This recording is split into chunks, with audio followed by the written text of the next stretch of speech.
സ്വർണ്ണക്കൊള്ള കേസിൽ ജാമ്യം നേടി പുറത്തിറങ്ങിയ തന്ത്രി കണ്ഠരര് രാജീവരെ ചൊല്ലി രാഷ്ട്രീയ പോര്. ജാമ്യ ഉത്തരവിൽ അസാധാരണത്വമെന്നാണ് നിയമമന്ത്രിയുടെ പ്രതികരണം. തന്ത്രി പെരുങ്കള്ളനാണെന്ന കടുത്ത വിമർശനം എം വി ഗോവിന്ദൻ നടത്തി.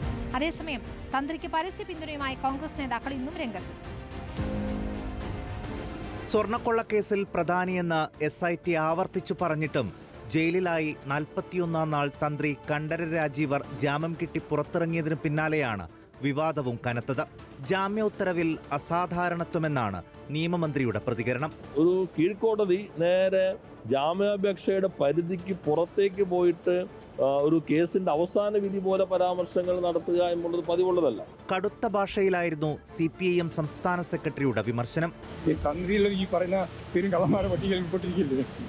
ജാമ്യം കിട്ടിയ തന്ത്രിക്കുള്ള പിന്തുണ കോൺഗ്രസ് BJP നേതാക്കൾ ഇന്നും ആവർത്തിച്ചു. മതിയായ തെളിവുകളില്ലാതെ അദ്ദേഹത്തെ പോലെ ഒരാളെ അറസ്റ്റ് ചെയ്ത് തടങ്കിലാക്കുന്നത് എന്തിന്റെ അടിസ്ഥാനത്തിലാണെന്ന് മനസ്സിലാകുന്നു. ഈ തന്ത്രിനെ അറസ്റ്റ് ചെയ്തത് ശ്രദ്ധ തിരിക്കാനായിരുന്നു. കൊടിക്കുന്നിൽ സുരേഷ് MP തന്ത്രിയെ വീട്ടിലെത്തി സന്ദർശിക്കുകയും ചെയ്തു.